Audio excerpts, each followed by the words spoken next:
Welcome back, Dungeoneers. Hello, this is our angry cat. Ooh, no. He's a grumpy old man cat. And he's probably gonna be pissed at me for holding him for much longer, so I'm gonna set him down. Sorry about the cat opening. Everybody likes cat openings. Welcome back to our Dice and Dungeons relaxing painting stream, where I've remembered to probably put on the audio already, the background music for once. Alright, so in this stream we print things on those printers behind us, we prepare them and paint them, so we have like this sarcophagus here for our necromancer set that we're going to work on later. And we do prototyping. We're doing a little prototyping today on a piece that is upcoming. And we build sets like this. Here's a nice dungeon set, as you can see here. This is a tavern with a bright green wall. There's a little touching up and finishing to do on this piece. There's some brown spots on from the wood on the green, for example, that we're just going to want to clean up and finish out. Not too big a deal. I have some doors for it. I have to finish the other side and then do touch up and finishing on these guys as well, so that they can be installed into the door frame pieces. All of these pieces are magnetized so that they slot together easily and hold themselves together. And if you're interested, the designers can be found on our website, diceanddungeons.com, under the Attributions tab. But yeah, so these are the pieces we're going to be working on today. There's going to be a lot of sort of random bits and pieces finishing off things today, like that sarcophagus I mentioned. We'll probably work on this magic circle that I've inlaid this turquoise into, and now I want to get the top finished off. I'm gonna take another crack at our ooze pool prototype here. I'm gonna make some adjustments to it, and then we're probably gonna use a realistic water approach on it today. I might paint some fireplaces, and I'm also working on this really cool thing. It's a brazier, as you can see, and it has a flame. Oh, welcome back, Nadia. It's been a while. Hi. And this flame, once it's painted, you can really see it. It goes into here, and what we're going to try to do is put a magnet underneath here, in this hole, and a piece of metal in this hole here, and so that you can either have it not lit or flame on. It has been a while. How have you been? And then that would hold. But the way this was put together, it wasn't designed for that. So this is where we would want to put the piece of metal in that little hole, but it only goes in about that far. So I'm going to drill it out and then take a nail or a piece of a nail and epoxy it in. Oh, so that's the metal part. Can I get a glove? You can. Thank you. Glove. Before I get started painting, so I'm going to actually see if I can do this. Wear a glove. Oh well, congratulations.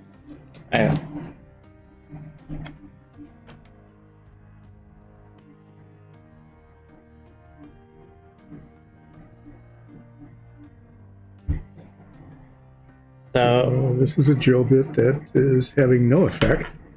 So we'll give that up and try a different one. For this door, I am going to be applying this silver paint here onto the iron banding that I'm going to be building out. I want to just get a nice even coat on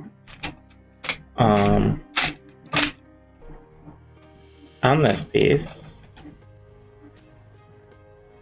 Like so, and then I'm gonna darken this up, Lane. Not too many updates. I mean, we're just keep going and doing what we're doing. We're working on creating a storefront to sell dungeon. Oops, got some metal attached to those magnets. Dungeon tiles like this. They're all magnetized and they click together.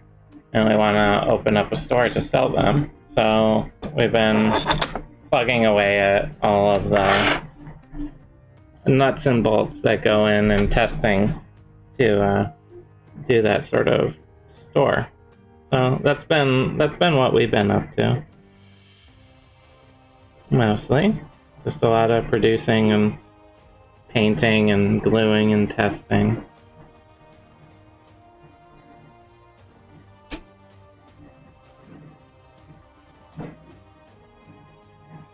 Alright, and I know I'm gonna have to clean up this door.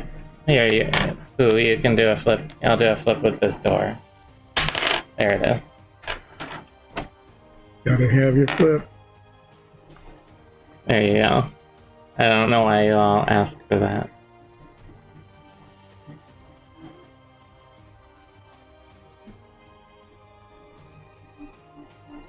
Alright, so none of these drill bits seem to have any effect on this plastic. the PLA is too strong. Yeah, the drill bits are crappy. Maybe I'll have to pull out my new ones.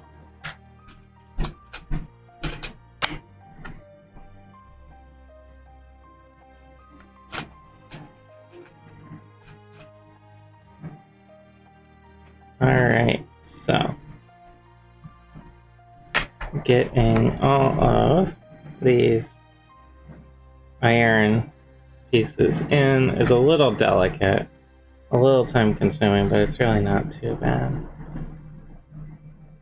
Just takes a little bit of focus, and then I have to get the doorknob itself with a little bit of iron. And I'm gonna darken these down with a black wash when I am done. I'll try one more thing and then give that up and try something else altogether. Alright, so that needs a minute to dry before I do any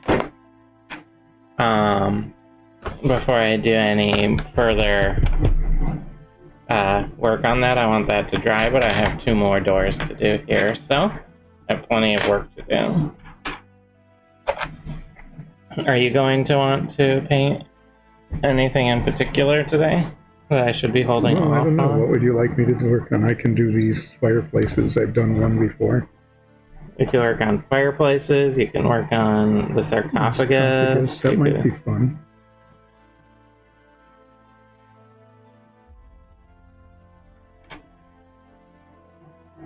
I have to use my finer brush. Okay, colors. Brand new, more expensive drill bit seems to be having a little bit of effect on the plastic.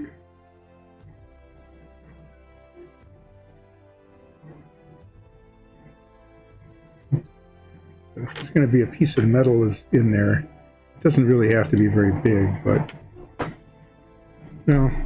Okay. What we're going to do is something else altogether. Yeah, just be careful with it so you don't have to print a new one. Yeah, well, don't have to worry about that.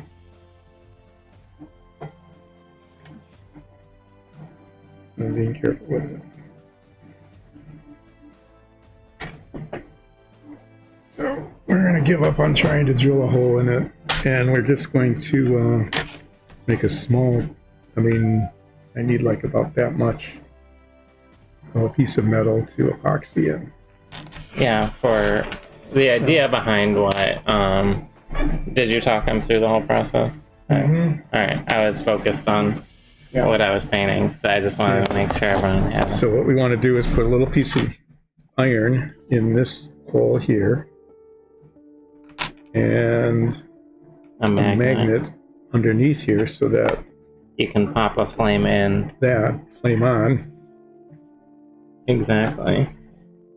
Will hold, otherwise it's, not very steady. So these are simple wire nails, but I don't think they really cut. It's like hacksaw stuff, I'm afraid. Yeah. So it's not like just a piece of wire. So in order to do this, I'm going to have to get a hacksaw out and cut off a little chunk. Little chunk of nail. Yeah. For it to even be able to do the experimentation. So I'll have to do that off camera because the thing that holds the nail device is here. Is off camera.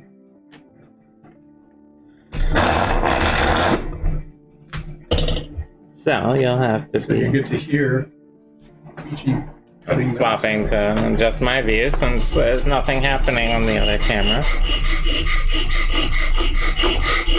Ooh, that's a very nice noise. Mm-hmm.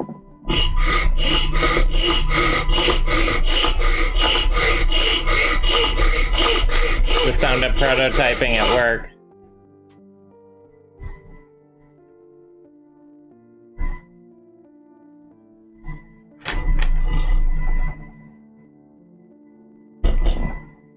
Alright, so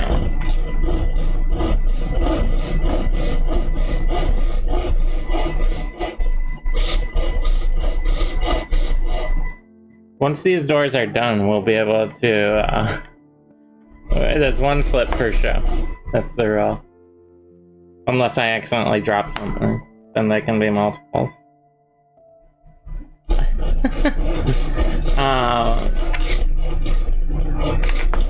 Once these are all finished, we can actually attach them into their proper tile pieces here.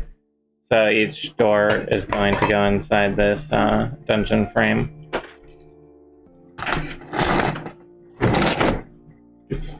The metal gets amazingly hot when you're cutting it. There's a lot of friction. Alright, since you're back, I'll So swap there this is a tiny piece of metal. It goes into the tiny hole like that. So what we would do is epoxy that in, and if there was a magnet, well, the magnet would hold the metal.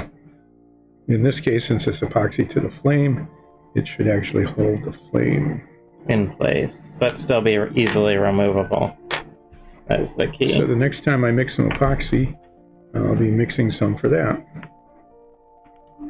Now the other trick is to somehow get a magnet in there. This magnet is too big. And the other magnets we have, you can play with one if you want. It is really small. Goes right through. Yeah. So one way to do that, at least to do some testing, and this is what we're going to do now is a test, is as you can see there's kind of a ridge in there. This hole is bigger than the other hole. Is I'm going to get just a little piece of like paper and put it in there to hold the magnet.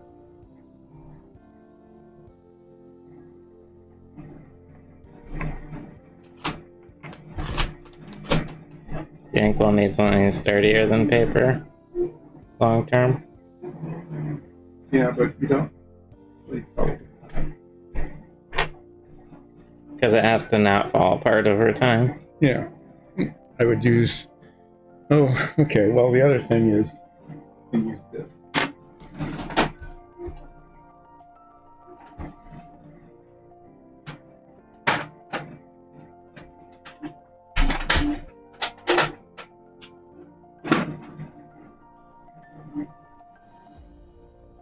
So I have a question with the sarcophagus. Do we want an iron lid on it or a brass lid? I'm just wondering because I have silver out, but I don't know. What were you thinking? Stone with an iron lid? well, it could be all stone. Pretty The easily. sarcophagus is kind of like old and rusty, right? Theoretically, So I would make the base out of stone, the box down Yeah. below here. and then actually it might look okay to make the statue on top iron. Should I do the whole lid iron here? Let me see. You can see where the lid is pretty easily. Actually, no. I would do just the guy on top in iron, and then rust him like we did with the doors. Just the night. So is the iron embedded in the stone then? Mm-hmm. Yeah, it's like Okay. a suit of armor kind of laid down on top of it. It would have that appearance. Okay.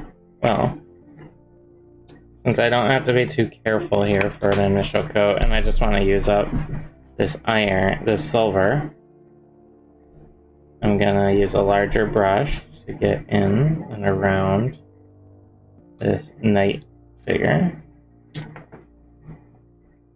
you wanted something sturdier? Ideally. Yeah, so let me just use this plastic. Plastic will have multiple uses. It's actually just from old, like containers, from food containers and shipping containers. You get kind of that plastic shrink wrap around your tools and things. One thing we can do with it, I'll show it to you in kind of prototype fashion, is you have these window frames. If you wanted to, you could take a piece of this of the appropriate size, and now it's glazed. So you actually make those panes in there. Yeah, I mean, so you would just basically cut a rectangle out and cement it in to make a window in the frame. There you go. Which we may or may not ever do in the future. Although if we do, we'll probably buy specific dimension plastic so it's the same thickness every time for consistency's sake. You know? Mm-hmm.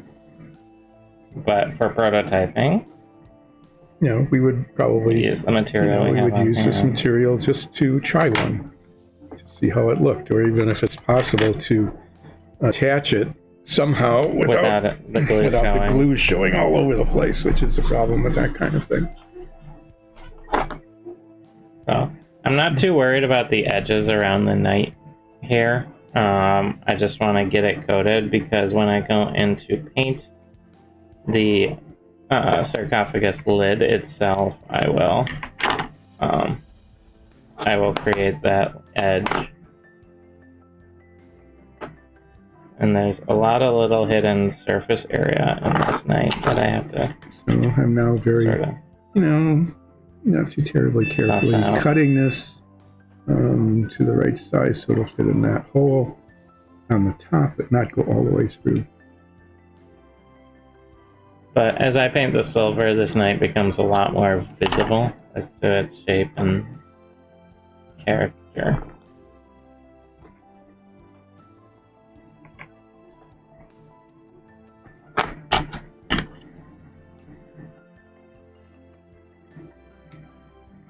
Now, probably the best way to have done this would be to measure the hole, make a little template, use a compass. Draw the circle on it. That's what you're saying is there's a lot better ways to do this than what you're doing. Well, yeah, but I mean, we're just making one to see if it even works. That's true. So if I were to make it more than one, I wouldn't be doing it this way.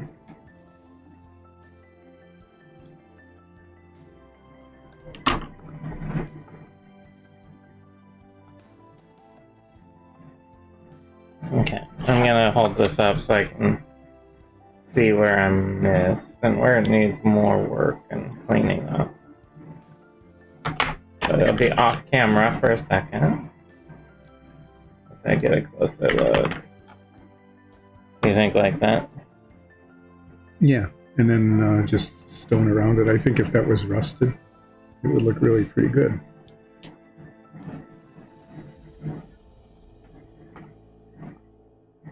Okay, I'll let that knight dry. Clean off this brush.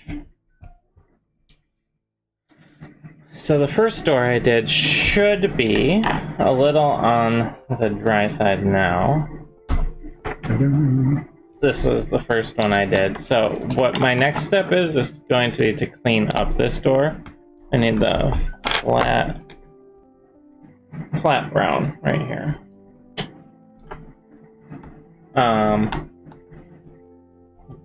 And I'm going to take a very small brush, I think this one here, and I am going to be just cleaning up around the edge of the silver, getting it back to the brown. Any spotting that happened, I will try and get that as well. So very small amounts here.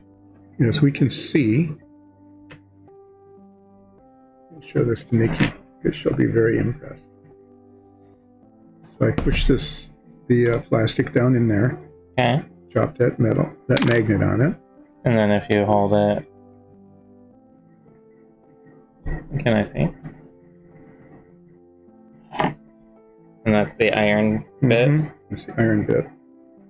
And, okay, so there's plastic shoved down into it. Okay. Mm-hmm.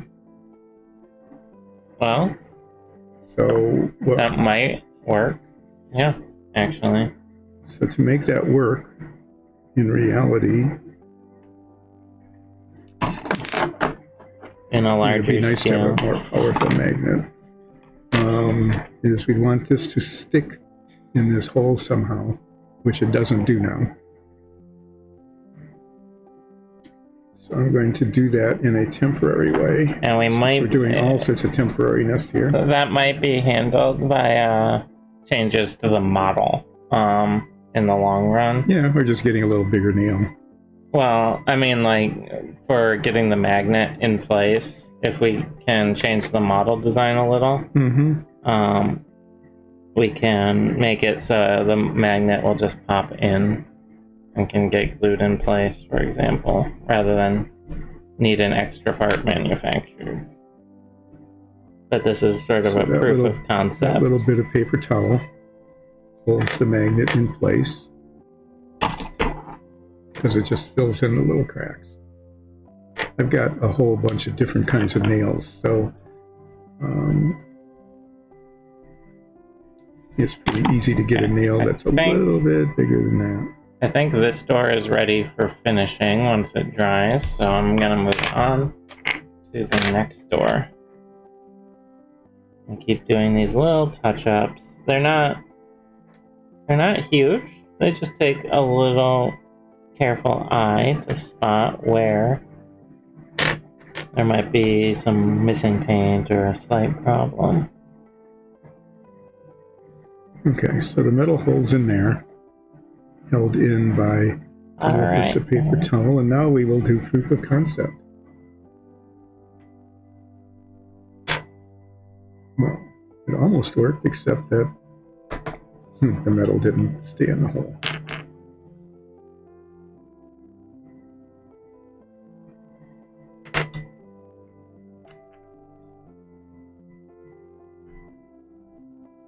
And the idea is that it would hold this thing.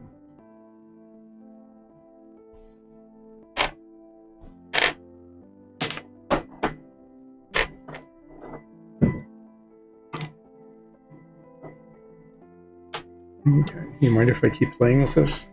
Oh, I'm just working on other stuff, so go ahead.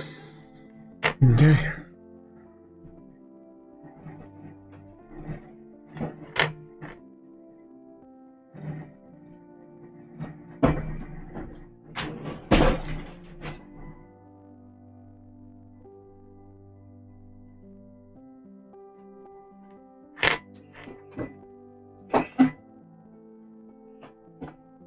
Alright, I think these doors are all set once they're dry for finishing. So, my next task is going to keep doing some of the sort of more detailed touch-up. I am going to clean this brush off quick. And then the touch-up I'm going to be working on is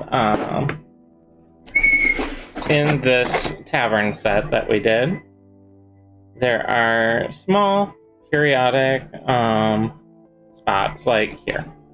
There's a good example. Some of the wood tone got onto the green, and I just need to cover that up.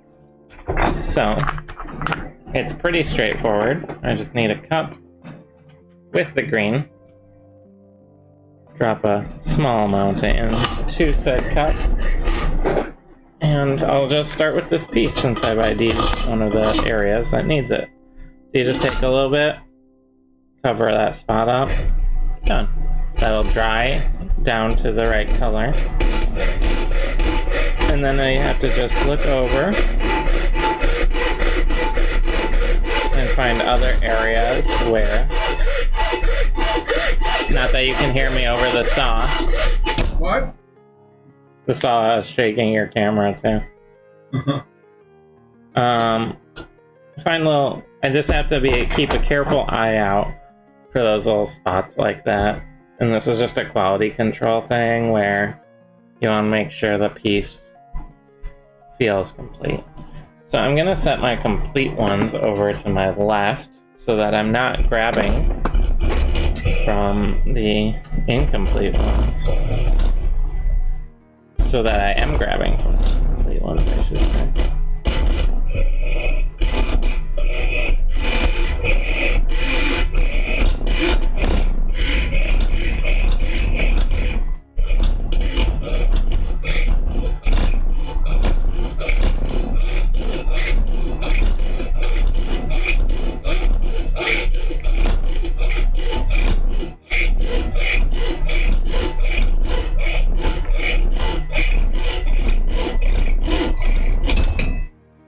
And I might need to do a little touching up with the brown as well on some of these.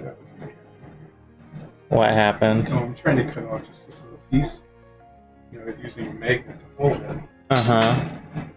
Magnet not just because it came off. It gets too hot. Well, make sure you're careful and cut. Whenever you're cutting, especially metal, but anything, be very careful. Not to burn. Burn, cut, or otherwise So we're gonna irreparably damage this way. yourself. Here's using tools. So, like, there's an area where I think the brown needs some touching up, too. So, once I get through all these, I will do the same with the brown. Do we want to wash the floor at all on this tavern set, or are we happy with the, like, lightness? I don't know, it looks pretty nice. You could always just wash one to see what it looks like, and if you don't like it, you can paint back over it. That's true. But the wood grain shows really pretty well. With the flat brown. It's a very clean cabin.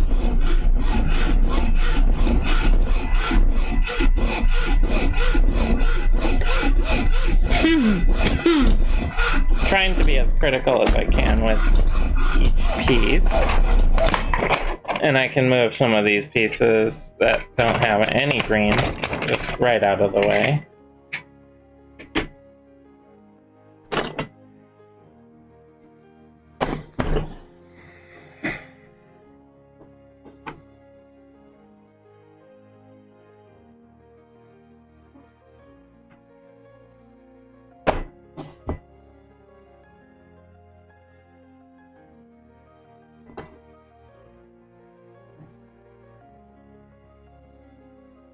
Okay, that wall is good.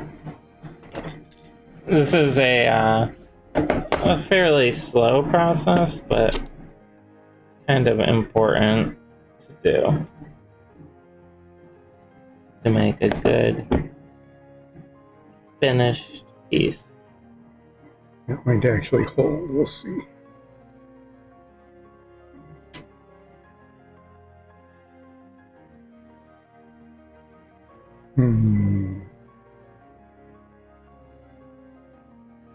Don't look now, it's magic. Hold on. I'm getting a small spot that didn't get any paint on it.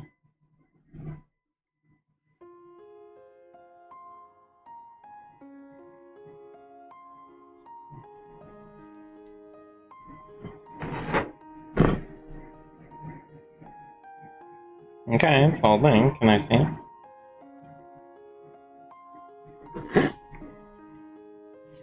Oh, so the nail does come out. Huh? Yeah, it's not. It's not glued in, No. but I mean, it holds. To a It point. goes in there tighter than. So, if we have a nice permanent mounting system for the magnet portion in the base, we can feasibly glue in a chunk of iron like that, and attach it so that the flame in the brazier here can come out and back in, but when it's in, it holds itself in place. It doesn't fall out immediately. So that's really good to know. Yep. That this system in general will work. It can work. It can be done. I'm just putting tools away since I use tools.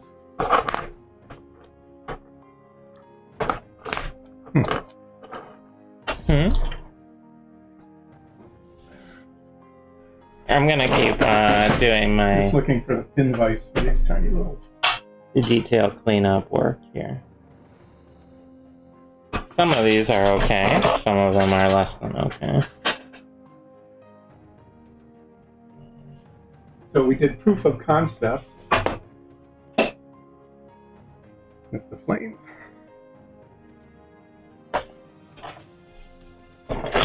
Which is nice, very exciting.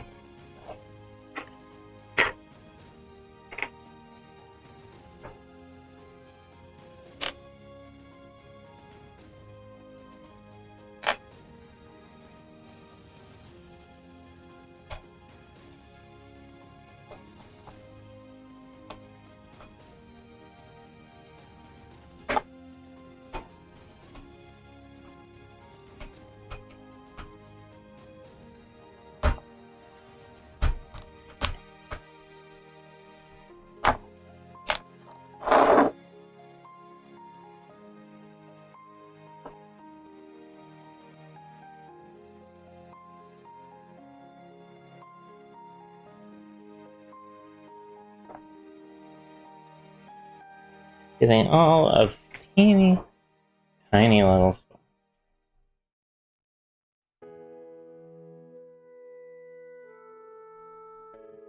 One more. Two more. And, you know, they're not very big. You can see the sort of wet spots still where they were, but, you know, it's just sort of making sure everything is as it should be. Okay. Do you remember what color wood we wanted to use on these fireplaces?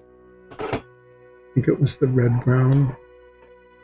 I think for this one we did neutral gray, red brown, with a wash. And a wash on both. Yeah, and then a dark wash to highlight the stones and the separation and everything like that. Okay, so you want the same on these? Yeah, unless you want to try some different color options, that's fine. It's going in the tavern. What would you like? I don't know, you could do like a darker stone and a lighter wood. So, right now this wood is actually slightly darker than the stone. You could do the reverse, do like a dark gray stone, and then something like the flat earth for the wood. Okay. I don't know. Or you can just do the same thing. We're basically trying out different color options. So for the fireplace here, whatever you're feeling like is fine with me. Okay. Could you hand me one of those? The dark one. Do you want flat brown or flat brown? You know, one of the flat browns. They're both flat brown. I think we use flat brown for the wood on the walls. This we use flat brown for, yes.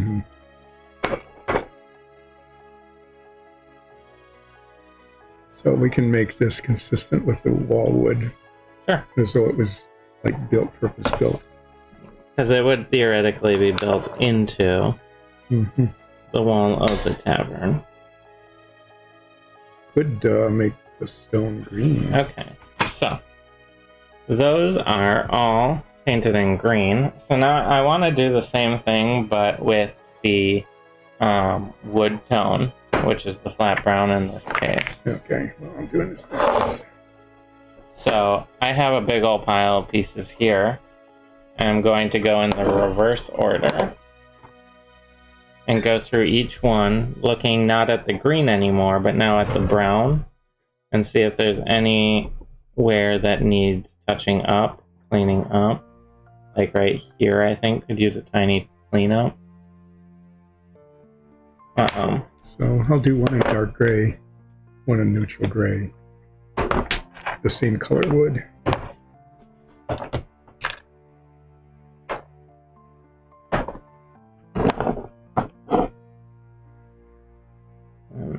When we're done today, I'm gonna have a design question with Lexi. Yeah. With the tone set, but we don't need to worry about that right now. Alright, set that one to the side and grab the next one. So I decided, after doing the last one, to do the stone part first, because there's this line here, which is really hard to do from the inside. There's where one spot So we'll right. paint the gray, and then do the wood up to it.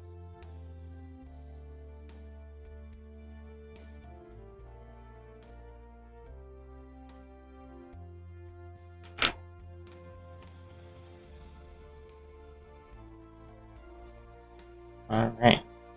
Get these pieces all cleaned up.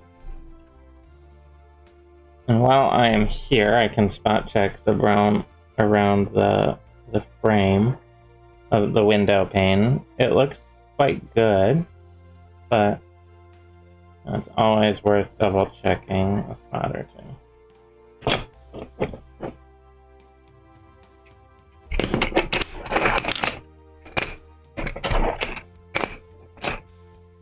I'm sort of reassembling my tavern to my right here. You can, if I mess with the camera a little bit, you can see I'm sort of rebuilding it over there. But for now, I'm going to focus in on making sure there aren't any random spots on all of these wood beams. Yeah, so here it didn't get quite enough coverage, for example. So I just want to reinforce that a little bit with some extra paint like that. Since I have this gray out, you want the sarcophagus to match the floor, or do it lighter. I think if it matched the floor, you wouldn't really be able to see it. I think do it in a lighter stone. So I'll do it in the neutral gray when I pull that out.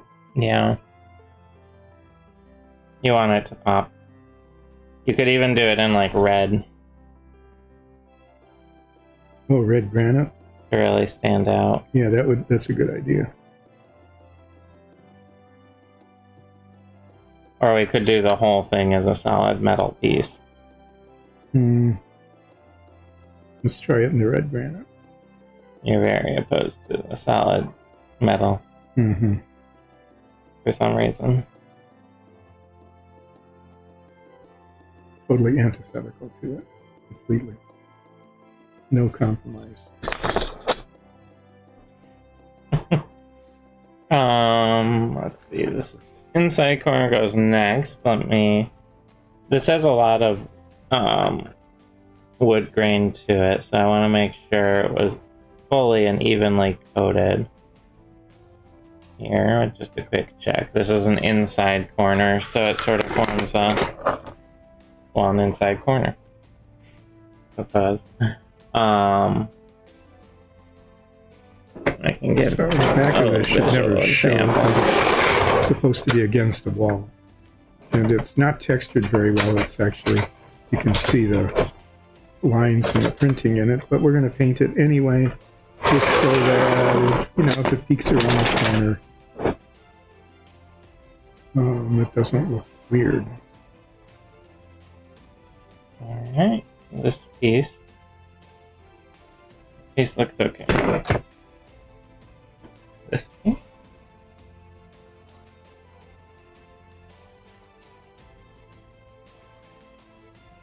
And I could be using a bigger brush for this, but You're not. I'm not, because why mess up yet another brush?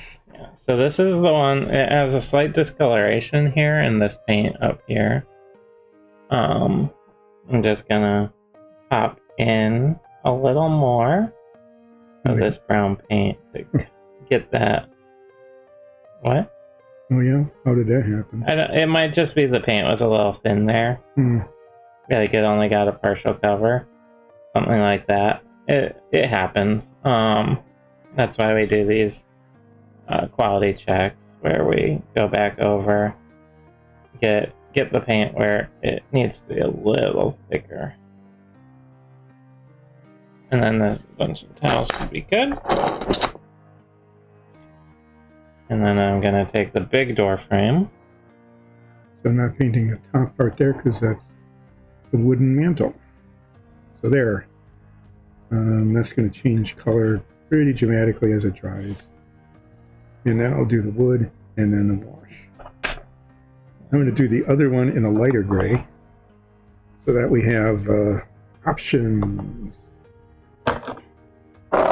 Yes, welcome everyone who is watching.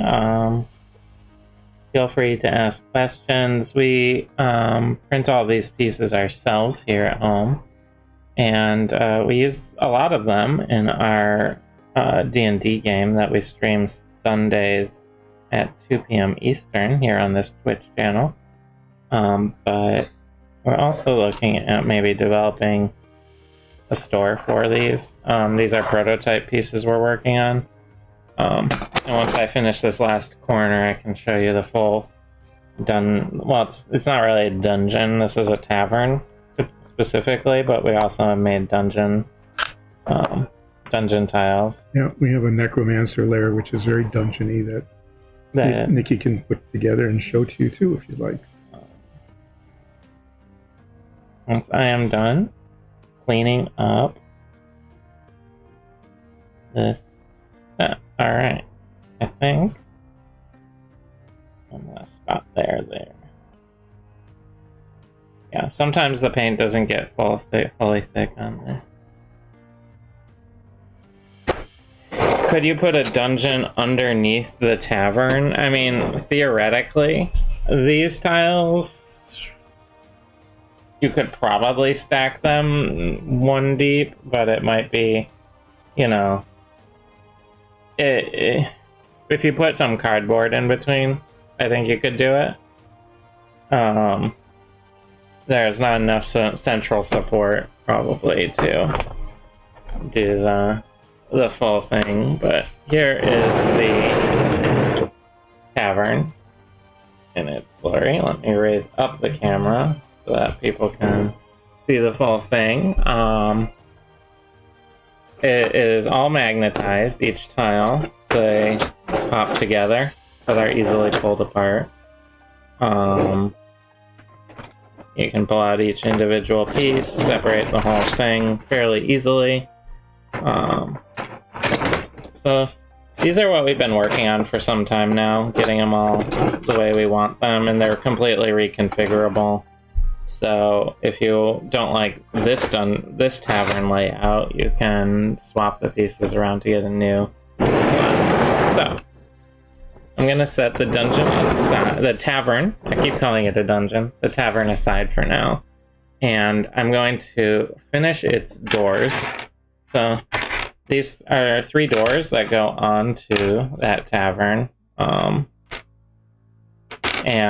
I want to darken them up a tiny bit, the metal.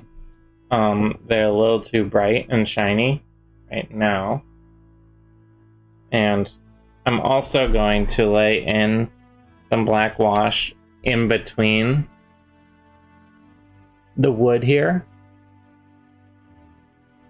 to just enunciate those, bring out those different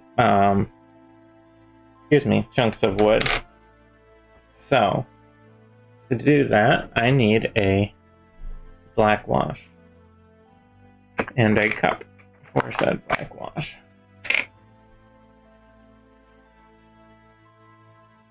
Probably not going to start with very much wash here because this is a fairly small procedure. I'm going to use my blue handled brush here for the hinges and just get a nice little coat. As you can see, what this does is a wash is a very thin paint. You can see comparison between one of these brackets and the other one.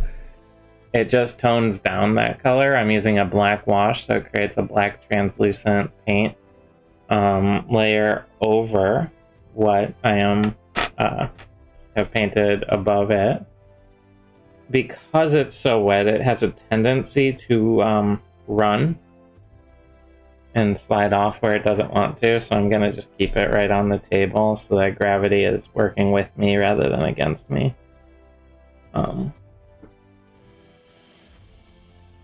I'm going to just quickly apply a nice little bit of black wash to give there a little flavor to this iron, worked iron door. Alright, so now that that's on, I'm also going to take some black wash and just slide it in between the door slats, for lack of a better word.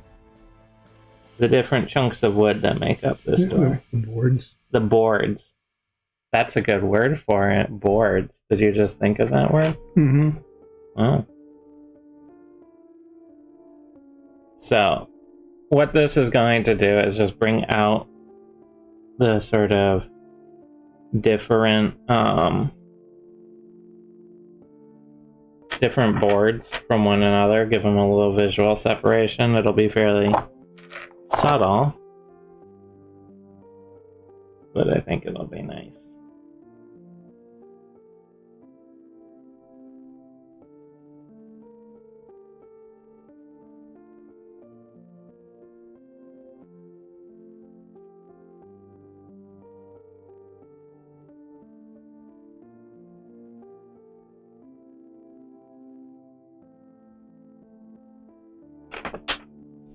So a little side-by-side comparison of the washed door versus an unwashed door. I think it just brings out a good amount of dimensionality to the door. Yeah, it does. It really helps. It doesn't darken it too much because it's already dark. And it's only in those grooves. Mm-hmm. So, would you like me to paint the stone on the sarcophagus? If you're looking forward to it, you can. Oh, yeah.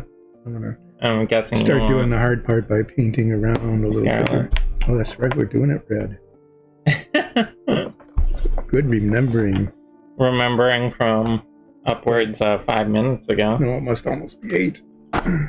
Well, that's what we'll go with. 8 minutes. It was minutes. Several minutes ago. Well under an hour. Mm-hmm. But well over 15, 20 seconds. Which is what your normal memory is. What are we talking about? Hi, welcome to Relaxing Painting. Thanks for coming and joining us. Okay. This red is going to look really bright, but we've used it before on dwarven dungeon tiles. And when you put a black wash over it, it really looks very good. It looks like weathered granite. And it will help stand out in the Necromancer crypt, which has a very bluish-grayish, blue-gray, dark, foreboding look to it. Here's a nice shot of one of the pieces for it. And once I'm done with these doors, I'm actually going to work on the ooze pit for the, so in our Necromancer set, there's a big ooze pit, and I'm redoing this whole thing. This was a test we did to see how it looked, and I'm not in love with it. So I'm going to be repainting this whole thing, and we're going to do something special with it a little later here, once I'm done touching up these doors and finishing them up. But they just, yeah, it just wasn't quite how I wanted it to be. So we're going to take it a step up for our prototype ooze pit. And we had a poll on our Patreon to determine, is this a ooze pit or a giant pit of blood? And our patrons voted for ooze. So if you are interested in supporting the show in general and getting to take part in some polls that we do for like painting and other things like that, you can check us out at patreon.com/dice and dungeons. That's where it is. There's my little promo. Well promoted. Thank you. Yeah, you can see that this looks very bright, kind of bloody red, which is not really appropriate for what it is. But again, once this is washed, it also dries darker than it goes on. Mm-hmm. The secret of the ooze is that Shredder will get some at the end of the movie and turn into Super Shredder. Also, Tonka and Razor get made. And they're babies! Oh, also happens in that movie. And Vanilla Ice sings Go Ninja, Go Ninja, Go. In that, that movie has a lot going on in it, honestly. It's my favorite of the 3 live-action Teenage Mutant Ninja Turtles movies.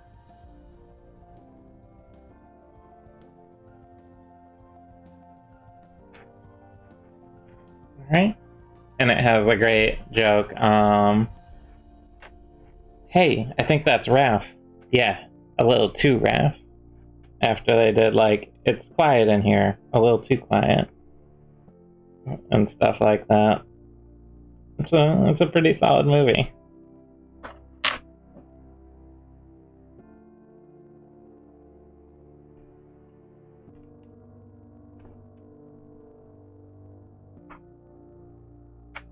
So that's the secret of the ooze.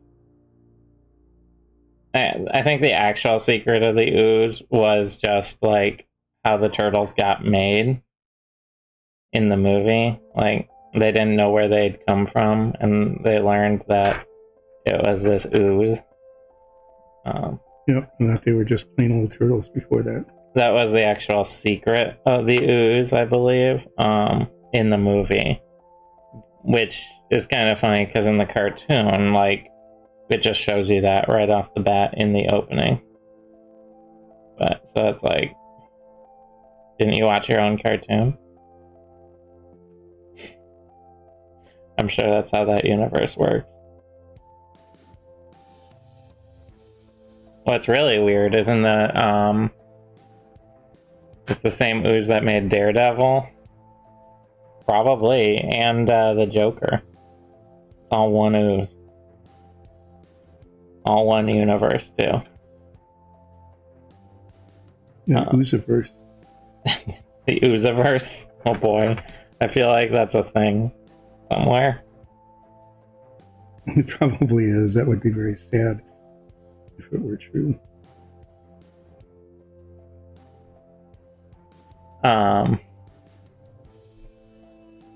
In the Teenage Mutant Ninja Turtles cartoon show, I always thought it was really creepy when they had those human masks on in the trench coats.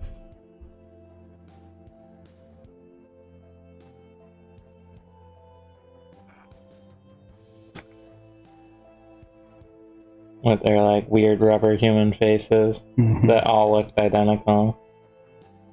I thought that was kind of creepy. It's kind of creepy. But I really like the, I don't know who it is, the voice actor that does the Rat King in the animated Teenage Mutant Ninja Turtles. He had a super gravel voice. He was pretty cool. Alright, so... He was the one with all the bandages. Right? Yeah, he had bandages all over his face, and he had, like, swarms of rats at his command. The secret is that they can make more movies with the ooze. There you go.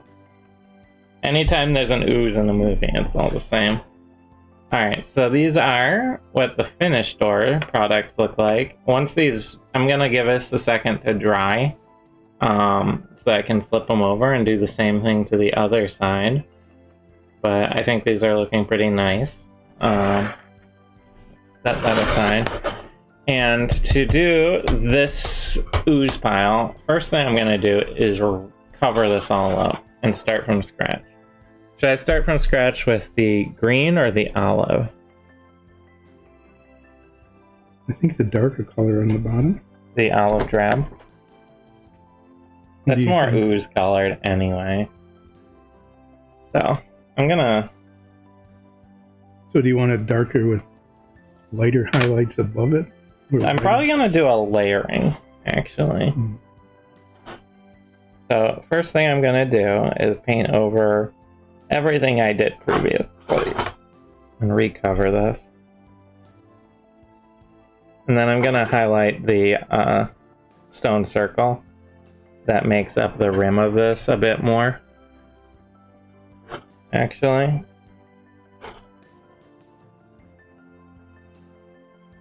Are you gonna paint red around it? Yeah. So that it stands out more. You wanna use this red? I'll probably use that red. Then you can use the same cup. Exactly. So, just getting that nice and coated. But there's a lot of surface area in the middle, so I'm going to pull out the big brush. So as you can see, when it dries, it does dry much. I mean, that's kind of what it looks like wet. It loses its shininess and its bright reddedness. Bright reddedness? Yeah, and so this night is going to be rusted, kind of like these doors. With the umber wash. And the stone will get a black wash, and that will actually help to highlight the, like the griffin and the bears on the sides. So what I'm putting in here is going to be our ooze base. For lack of a better term. And I want to get all of my previous work kind of covered up and hidden. But it won't matter all that much. Alright, so now I need to get the paint out of this brush, which soaks up paint like a sponge. Okay, so while you're taking a little break between colors, these fireplaces. Is this red mine to use? So there's this wooden hearth here in front. Mm-hmm. Why don't you hold it under the camera? So this is wood here. Yeah. And then there's stone. Yeah. But on the side, it's ambiguous. Like the wood goes under. I think it carries over. Underneath the stone. I think so. So unlike this should be wood around the edge. Yeah. I think that'll look better too. Okay. It'll look more complete. So you want me to repaint that one? If you want, sure. I think that was red-brown. I think so. Let me do that first, just as a little touch-up, and then we'll wash that later. This will be our ooze pit, but first I want to get the rim painted in red. I'm gonna need more red than that to cover this much of a piece. So the decision was that this wood there. Yes, I think that will look a lot better. You want that carried around to the back? Or just there? Just there is fine. Yeah, I think that looks more complete.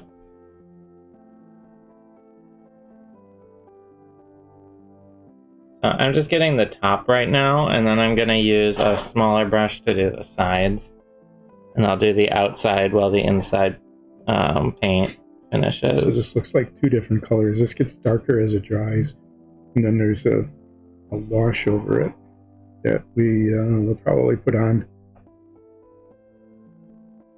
And this episode's kind of all over the place in content. We're just finishing up a whole lot of random pieces that have been sitting around waiting to get finished.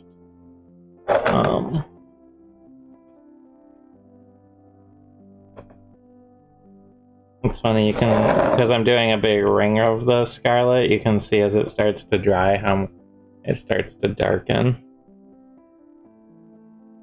So, where I started to where I am now.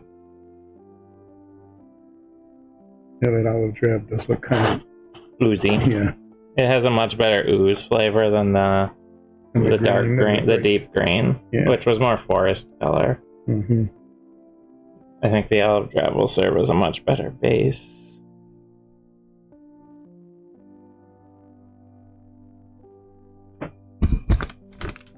Yeah, and then you're going to use like the thick green, and this flat green is pretty good. I might use some flat green and thick green for the first layer. Mm-hmm. And then some lighter colors like the dark tan or dark sand or something. And this is just a prototype piece, so I'm messing around with it a bit more than I normally would, because I'm trying to get a style that I like.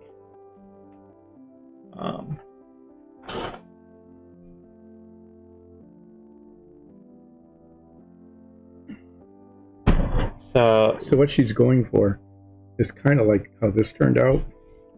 We have this sort of semi-glossy, oozy mess in the middle of this. Kind of swirls around nicely and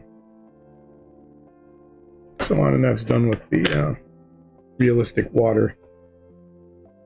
As it's medium, and then maybe we'll put a layer of water over the top of it to make the whole thing look glossy. Okay, so we'll see how it looks.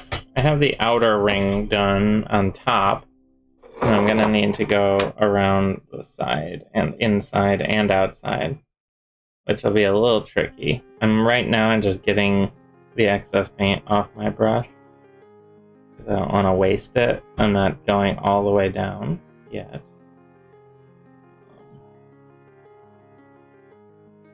Just wanting to get my brushes emptied as possible.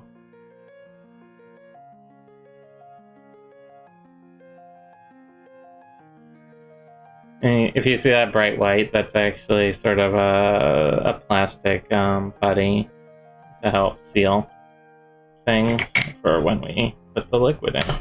Alright, that's about all I can get off that brush, so I'm gonna clean that off, and I'm gonna switch to my trusty blue handled brush. Get my finger in the paint, that's always important. Yeah, some of it bled over, but I think that'll be okay. That's a fairly easy touch up.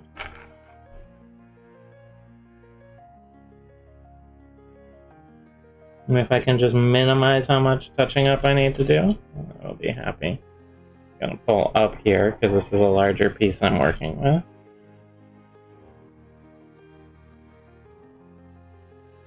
So typically, I would actually be painting this red circle in first and doing everything around it, but because I'm kind of just figuring out the style of this on the go here, it's gonna be a little messier and require a little more cleanup than originally intended.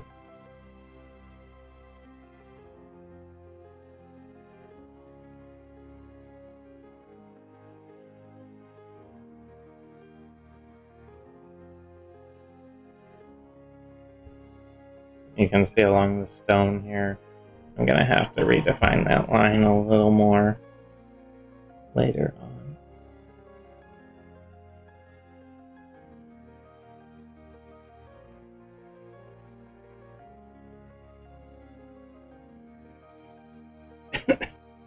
Alright.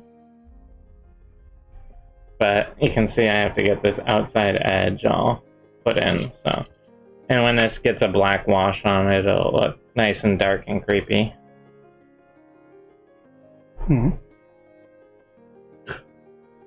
It's really important. Put your finger in the paint. Are you wearing gloves? No, it wouldn't have mattered. I got it on the brown. Brown on the gray.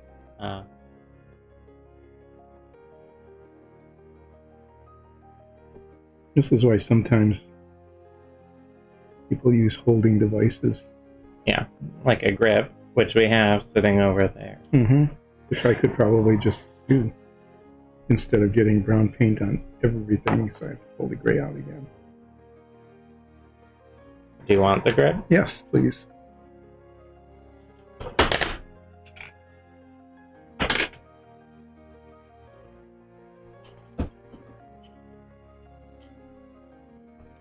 Alright.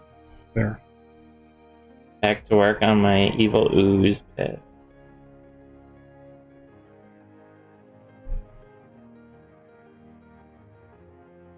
Better? Yep. Still have to fix the gray, but no, I won't keep creating a problem where none is necessary.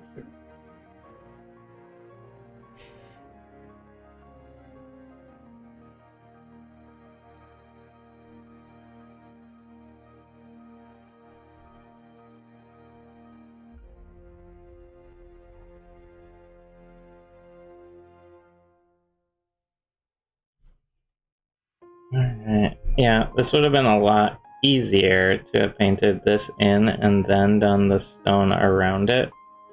But since the stone was already done when this color was decided, I'm unfortunately going to have to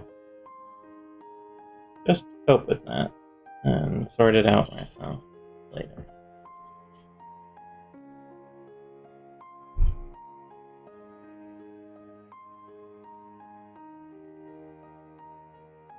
Our evil necromancer pool.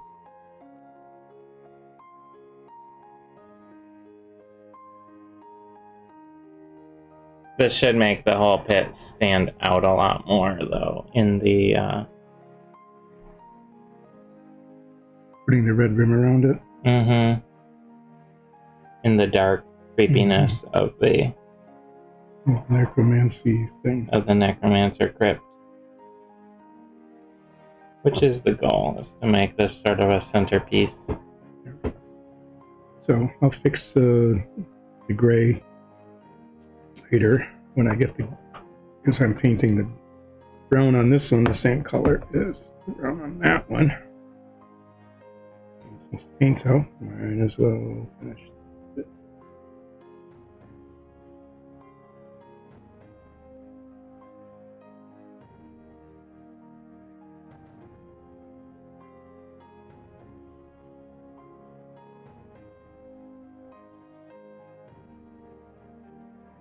Okay, I think I have the outer rim put in for this. Now I need to do the inner rim.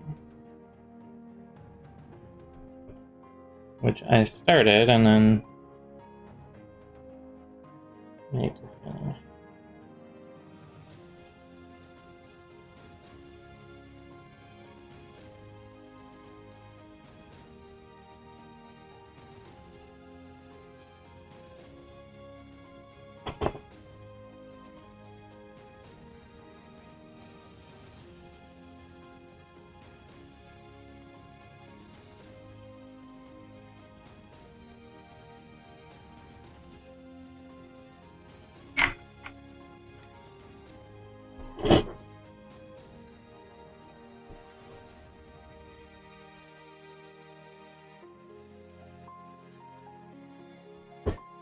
Doing all this scenery design is a very different task than painting a character figure, I find.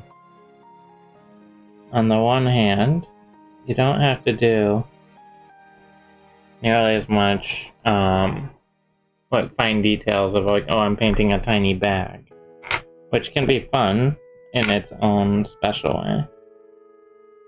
You do a lot more broad, sweeping, limited colors, palettes, things like that.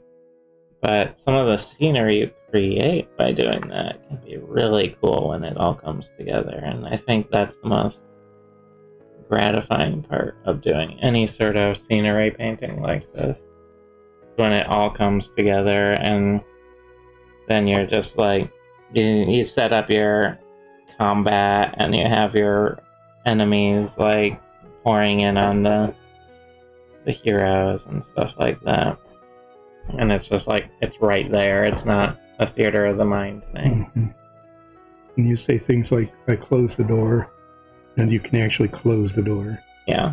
I mean, just little touches like that are pretty fun. Mm-hmm.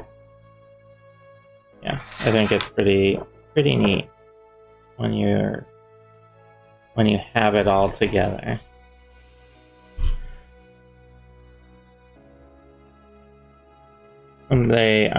You can usually make them very reusable, so you're like, this room is like a jail cell, and then you can easily convert it into like a throne room with just a couple pieces swapped, things like that. Add in a little throne, take out the bars, that sort of thing.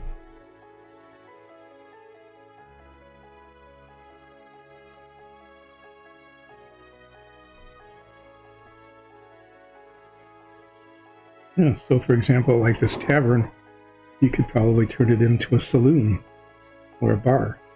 Yeah, in the real world. Or a real world setting. Mm-hmm. Maybe a real world for hamsters. A little bar for hamsters, that'd be cute. Mm-hmm. They like grain alcohol, of course, being hamsters. Sure, who wouldn't if you were a hamster? I guess, but what's underage for a hamster? Hamsters live like, what, 3 years? 3 to 5, yeah. So, maybe there really isn't any underage, maybe. Okay, so I have my red ring in, and I'm going to clean up the floor now that it's sitting in while it dries, and then I can go in and wash it and really tone it down and make it dark and brooding. Alright, so give this brush a cleaning.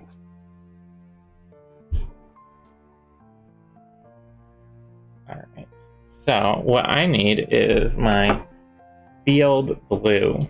This is, it's actually, sometimes if you want to make something that's dark and almost black, but when black would be way too saturated of a color, a dark blue is actually one of the best ways to go, because it can read very much as like a very dark gray or black. But this is actually a blue paint that we use to get this effect, and then put a black wash over the top. So all I really need to do with this is hit these tiny bits here where the red paint ran over.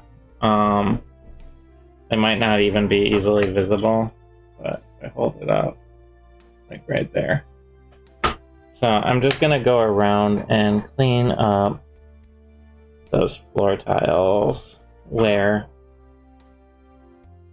typically speaking, I would have actually painted these floor tiles on after the red, but because we're sort of changing things up and working on different ideas for color compositions, I have to do it the slightly harder way.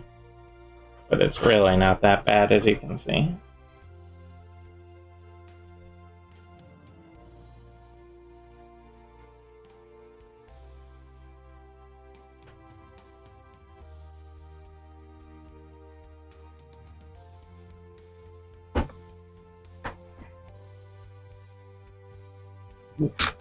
I'm fixing the right where I had spotted brown all over it. There can be a little bit of give and take with painting, where you paint over one area, then you have to paint it back, and then paint it again. The more you practice, the less of that you might have to do, because you learn how to avoid it and control the paint better, but there's really not a huge penalty for messing anything up. So I'm going to give that a second to dry before I go on to the next step with it. And while that's drying, I'm going to go back and finish my tavern doors that are sitting over here. I have the other side to do, basically. So, I'm going to set my ooze pit to the side here. Pull in my doors, clean off my brush. I can keep using it, and I don't damage it. I still have some black wash sitting here. You have the umber wash there. There you go. Okay. I'm going to move in. Should I rust the night? Go ahead, yeah. You can make it nice and rusty. So, as you can see, this is what a finished side of the door looks like. Here's what the unfinished side looks like. So I'm gonna do that to the other sides of these. That's my goal. Alright. Pretty straightforward, just like you saw before. There's gonna be a black wash on the iron banding in order to tone down that bright silver color and make it more of a blackened iron color.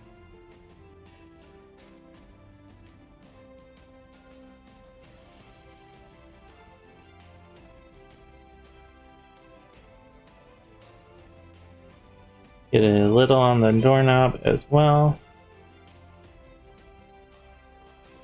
And this can be a little inconsistent, that way it gives sort of a more natural vibe to it.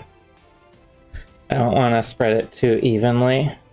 And then I'm going to go through, add some black wash into the grooves of the boards that make up this door like that.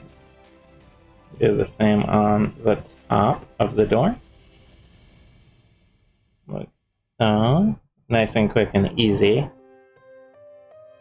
And this just adds some visual depth to the overall door appearance. And it doesn't take much time at all, as you can see, to just... Because the wash is so wet, it actually wants to settle down into grooves, so it kind of works with you as you go along.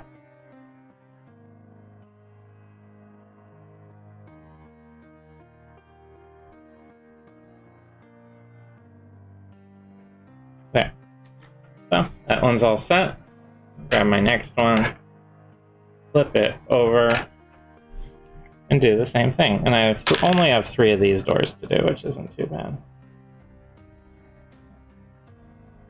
And get it all in place here. Start with the iron banding.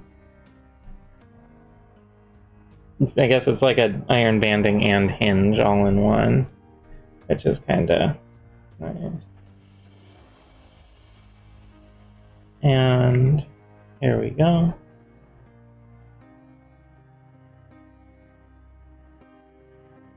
Yeah.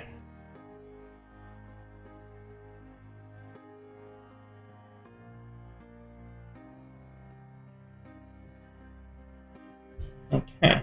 So now that that's in, time to do the cracks between the boards, just dropping in that black wash. I like combined black and wash together into a weird word. Black wash, splash wash. There we go. Just a little bit at a time.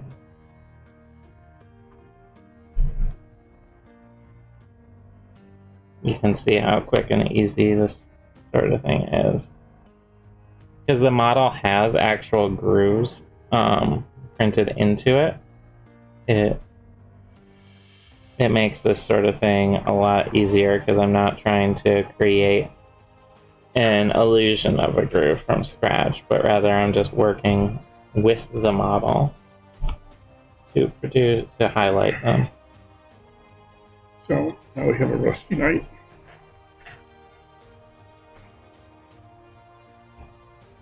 And I'll be using black wash next for a couple of things. One is for the fireplace.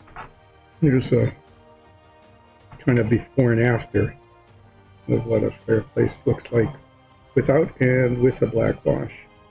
It can kind of make where the fire soot kind of goes and highlight the junctures between the stones. So I'll be doing that to the other two in a little bit. And then on this, I'll be using a black wash on the top and the sides and hopefully highlighting the reliefs on the stone. We'll see how that goes.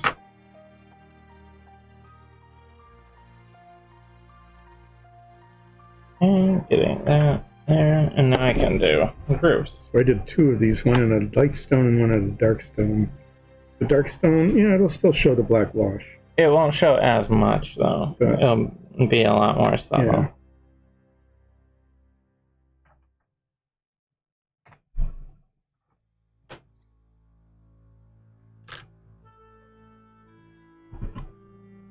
Okay, my last door here. The doors aren't hard, but they're a little, I don't know, repetitive to paint the same ones over and over. It's not particularly hard, but it gets a little boring when you're on your, like, third, fourth, fifth door.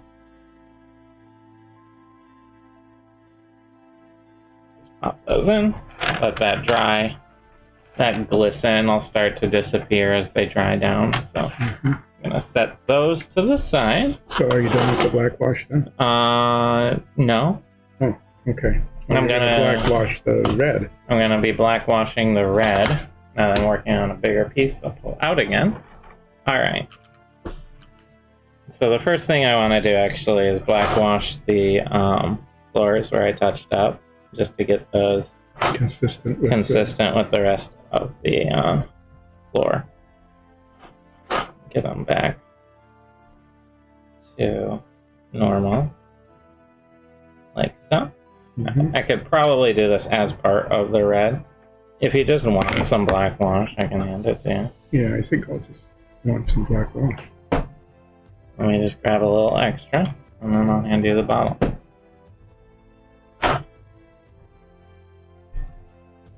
Alright, so this just gets the floor back to looking nice and dark and moody. Quick.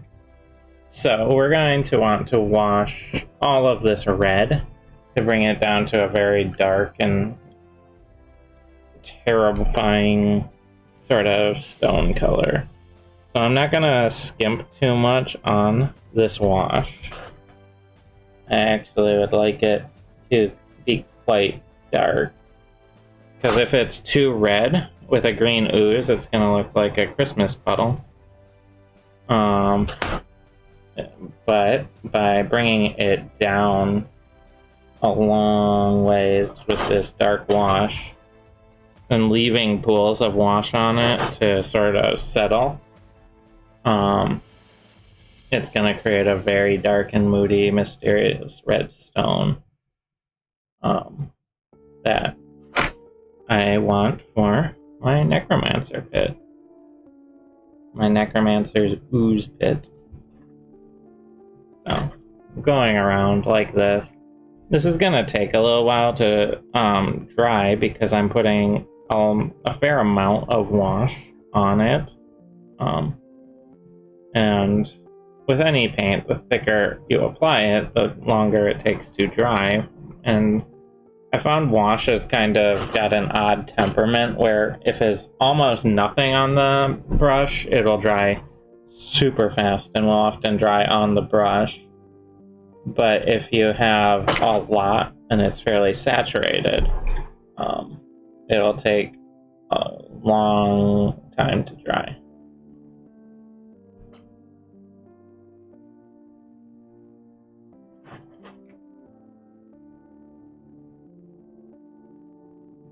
I do think that this ooze pit here is going to look pretty nice in an evil way, I should add.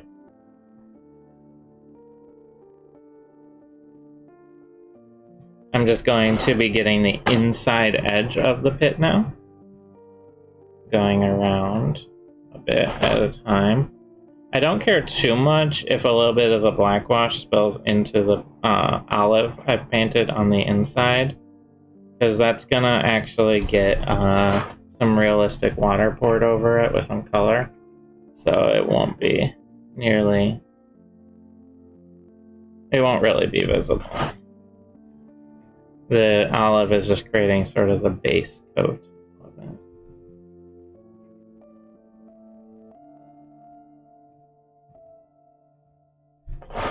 If you will. The dog sounds so sad. Our dog is whining a lot upstairs. If you want, if you're at a good breaking point, or maybe I can, go check on her. You see why? See why she's whining so much. Do you want me to check, or do you want to go? I can run up. I'm almost done with this. Alright, so this is my dark and moody ooze pit. So my next thing is, once this dries a bit, then I'm gonna start I got a message that she's alright. So Oh, okay. I'm gonna start filling with some actual ooze. But this is gonna need a minute to dry. So I have another project that I've been putting off, which is a spell circle prototype. I put a bunch of turquoise on it here. The reason is I wanted to fill in all these grooves so that the grooves would be turquoise, and then I want to do some surface painting and not get into the grooves. I think I'm gonna go sort of an ivory alabaster white color. Is my thought. So I'm gonna reach over and grab the ivory, because I think that will set off the turquoise fairly nicely. And to do that, there's a couple ways I could do this. I could do a sort of sponge, almost. I can do I don't have a sponge readily available, so I'm gonna try a dry brushing. I'm gonna take this medium brush that I use way too much, and to do that, I'm gonna get some on my brush, like so, and actually get most of it off, and very lightly go over the top. And I want to come at it from a low angle, because I don't want the bristles to go down into the cracks. I'm not 100% sure how well this will work with this piece, but I'll give it a shot.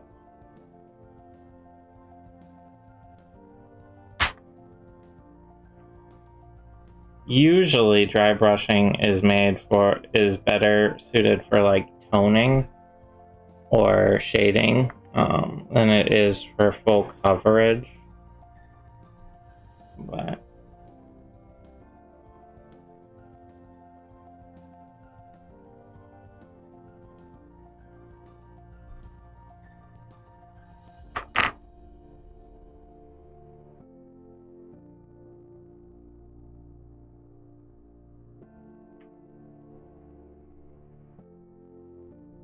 and also wanting to do a lot of pulling rather than pushing, because if I'm pulling the brush across, the bristles are going to want to lay flat. If I push across, they're going to want to dive down into those cracks. So I think I can get it to work. It's just going to take a little bit.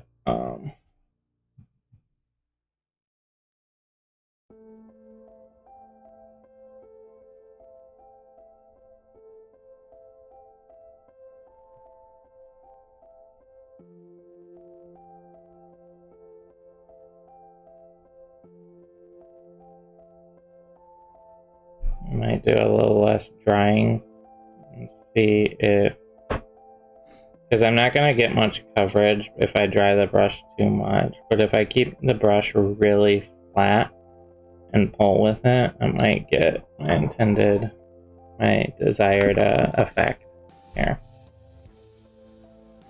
I want to work out and in. Yeah, I got a little in to that crack. I might need to make some tweaks and adjustments when I'm done. This is a fairly difficult or odd way to do this.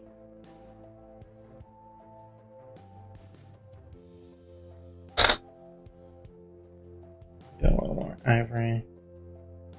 Trying to just do a little at a time because it's sort of a learning process.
It might turn out okay. With some touch up afterwards, I don't know.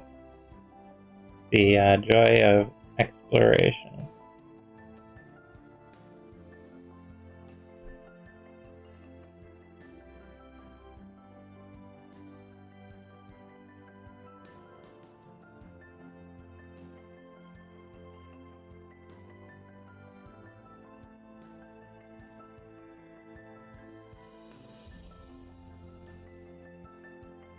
So I'm liking that you can still generally see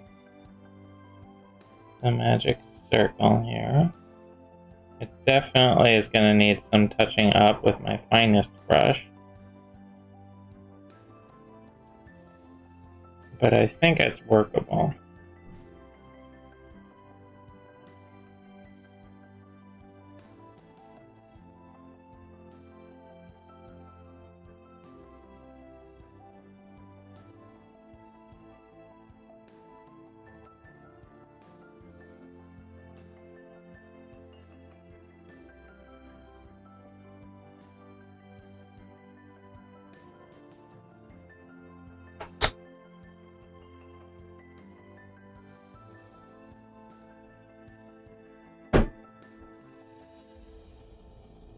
One other part of this that I'm going to need to do is the edging.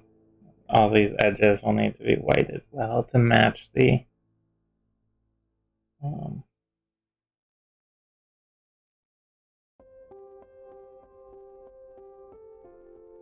surface up here.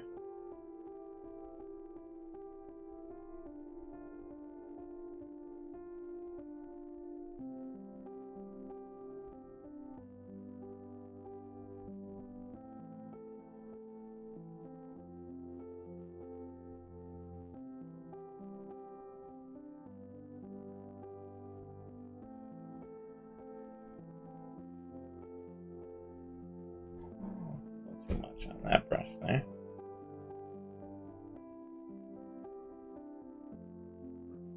Well, this looks decidedly more ancient crypty.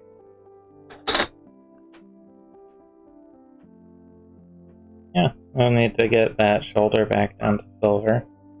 Okay. Is there a spot there? Other than that, I think that'll look pretty good. Yeah, his right shoulder looks a little... Oh, there's a little red on it. Red up on the... Get up a little too high.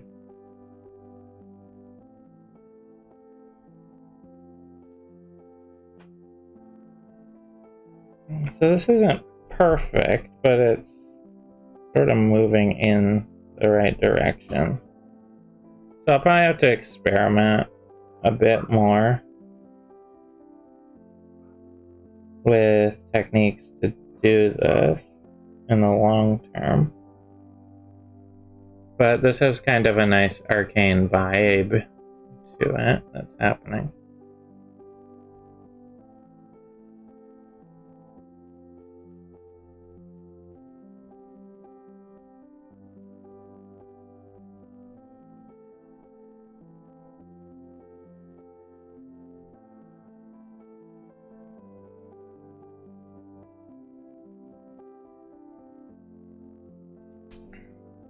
So, one thing I'm going to do now is get ivory along the outer edge here.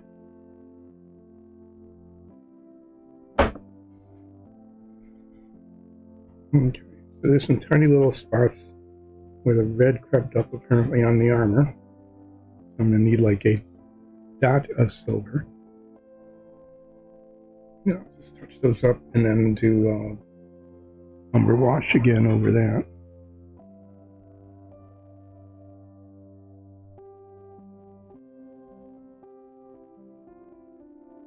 Silver's starting to get low. Yes, we might need to order some more of that.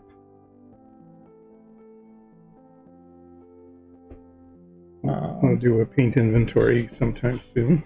Mm-hmm. Yeah, I just spilled some on the table. There's probably a brown or two that we need to update to upgrade, or not upgrade, refresh. Refresh. I don't know why I said upgrade. Mm-hmm. Alright, so here's a rough of the spell circle. It looks pretty nice on camera. It could use a little touching up for in person. On some of the lines here. But I'm gonna do some cleanup on this. What do you think? That shows up actually pretty well. So I'm gonna give that a second to dry. I don't want to work with it while it is wet. So I'm gonna move that spell circle off to the side. And now I'm going to take a look at my ooze pit. So I think it's coming along nicely. It'll create a nice base. Do you think I'm ready to ooze?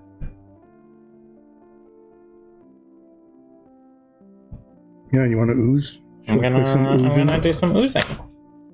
So to ooze, I like saying it. I'm gonna need a nice little pile of toothpicks. Which should be back here, right? Yeah, they're in with the little cotton swabs. We'll have to bring some down sometime.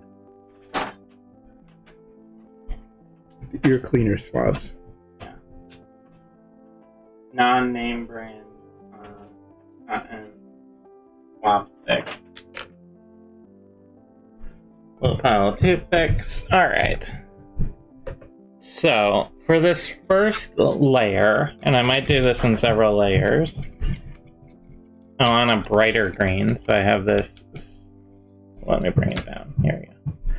I have this sick green, it's called, which is what we actually did the walls of the tavern in. This nice, vibrant green. I have olive drab underneath, so I'm probably going to hold off on that one for this layer. But maybe the deep green? Was there a different green you wanted? Well, there's deep green, flat green, Yeah, the flat green looks kind of sickly. Yeah, let me find a flat green, because this is deep green, and maybe a little darker. I don't know what I want for this. Is this flat or gloss? This is the gloss. Dark green again.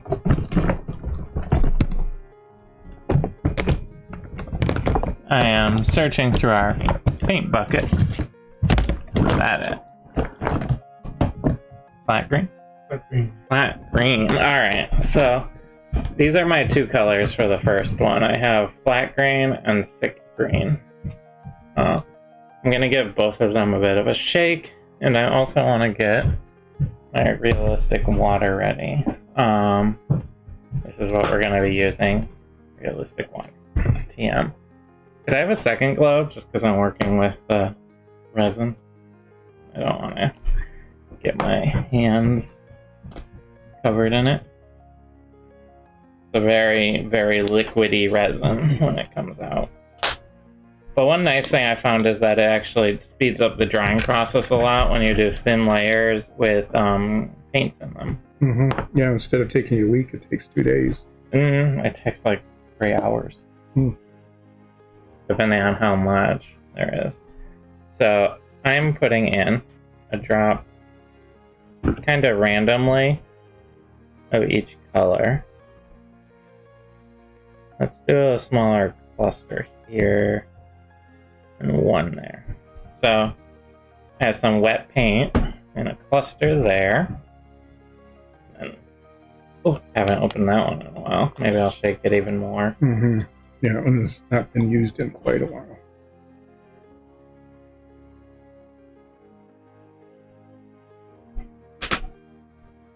And I'm gonna just take a toothpick and pull off some of this darker but still vibrant green and just add it in some random spots around the pool. Make a little cluster over here. And this is just sort of a technique I've been messing around with and trying to develop.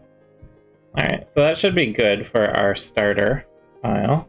Knock all my toothpicks onto my lamp. Alright. So this will be our first layer of the realistic water. Open up the bottle.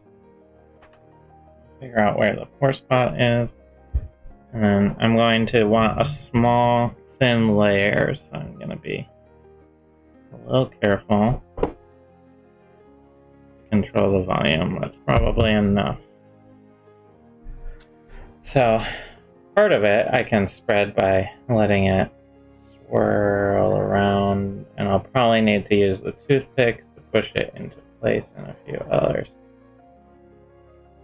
You can see the paint start to spread in the ooze, and it's looking very goopy.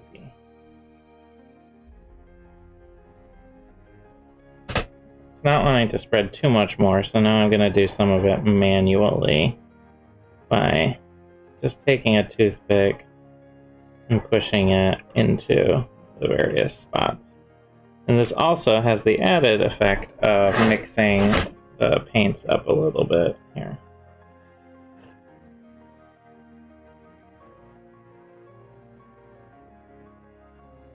Yeah, I'm doing just tiny little umber wash touch-ups on the very silvery, spotty things I had done before.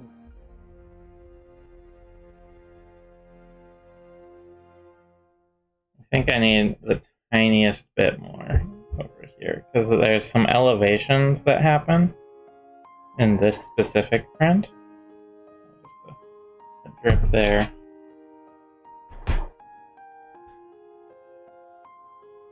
And we are going to spread it around a little more.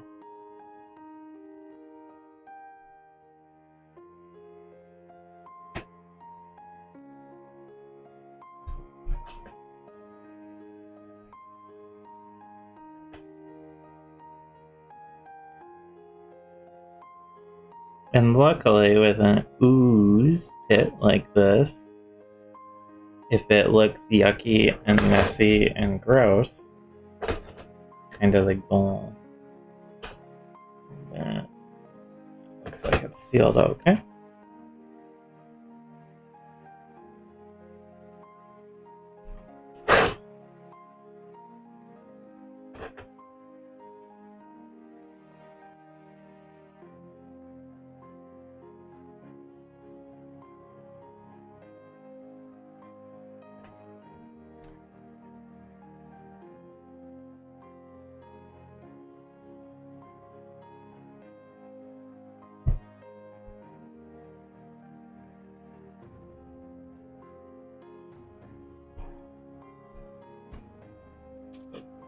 Up.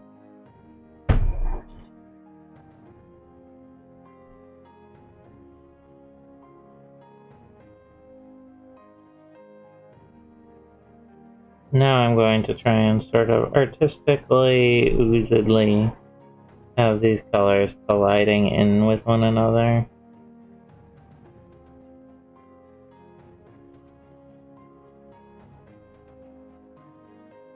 In sort of tendrily style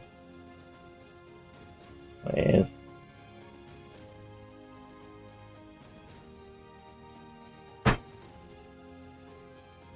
I actually really like how that flat green is in this.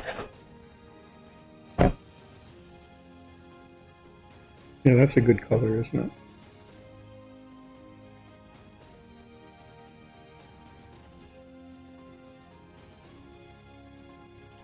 I got a little on the rim accidentally there, so I can just wipe that off while it is still wet. I am getting a little area where it's sort of peeking through, so fill that in.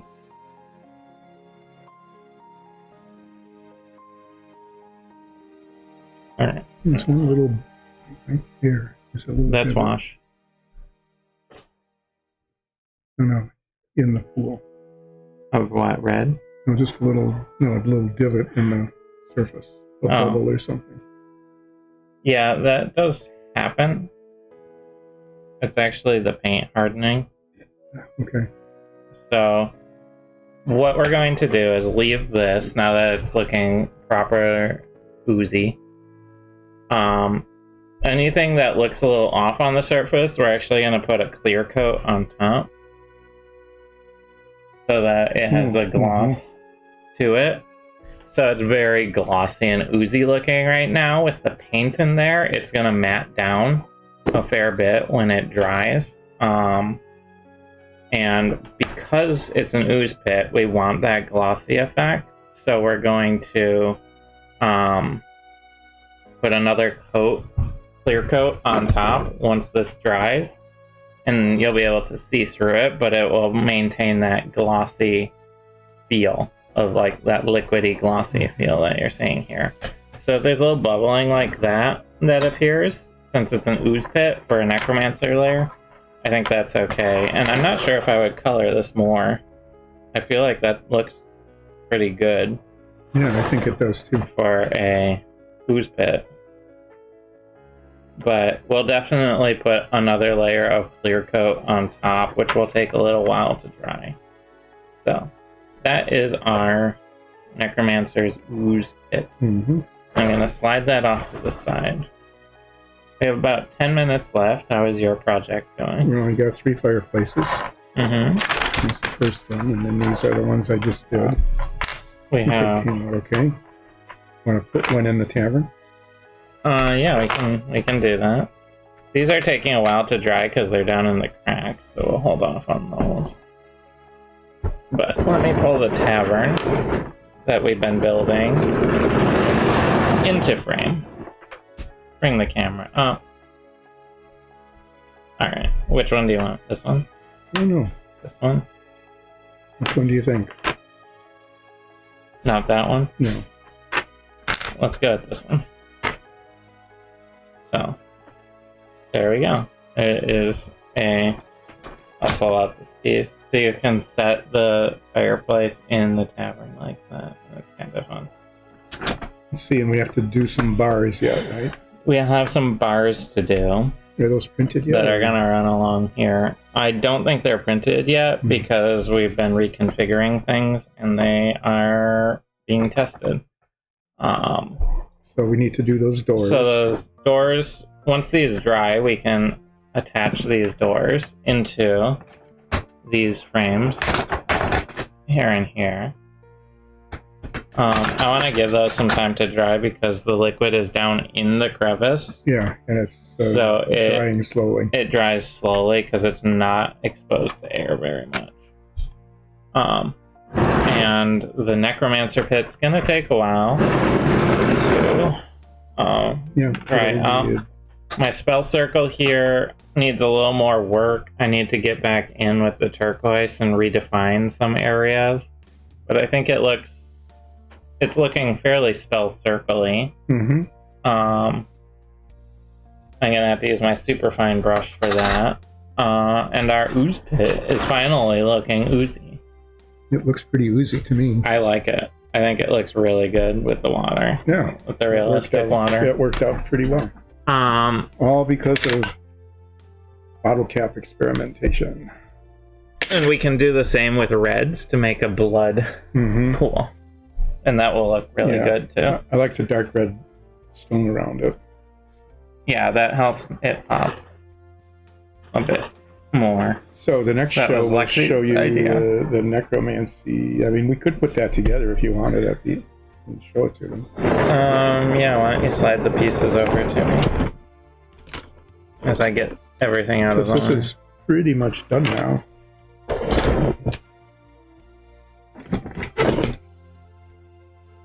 So I'm gonna build around the ooze pit because the ooze pit is drying and I don't want to mess it up. How dry is the coffin? It's ready to go. We can put it in when you're done. Right.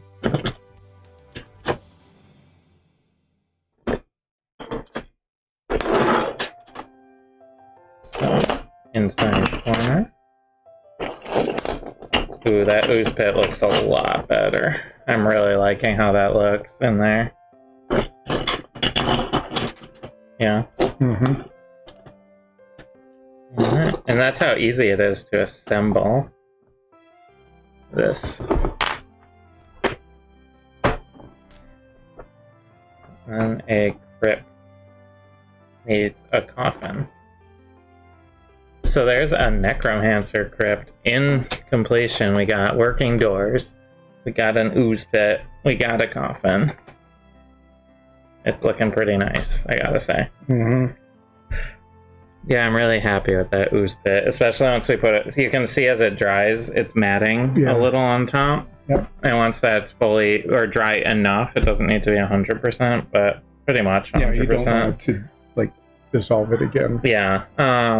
Once it's pretty dry, we will go in again and put one more thin layer of the water on top in order to maintain this gloss effect, but have it be hard to the touch. So that it doesn't spill everywhere.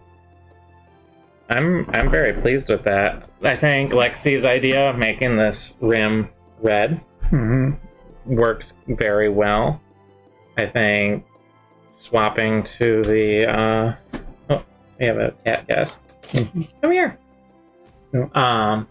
Nope, he left. All right. I'm gonna end it today because I feel like we've gotten a lot done. It was a lot of little stuff. Yeah, the tavern's almost done. That is essentially done. That's looking very nice now. Mm-hmm. This is a good prototype for what we're gonna do in the future. It really gives us a good sense of what we can accomplish. Mm-hmm. If you want, we can have the tavern over in your camera. Ooh. All right, there you go. 2 finished pieces, effectively. Yeah. You need to throw some doors in there. Yep, some doors and put the bar in because you have to have a bar in a tavern. So, but other than the doors and the bar, that piece is done. Other than one more coat of the realistic water, I think this is done. Mm-hmm. So we're probably gonna have to move on to something new on Tuesday, which we'll do at 3 p.m. Eastern here on Twitch. You can also check out all of our videos on YouTube.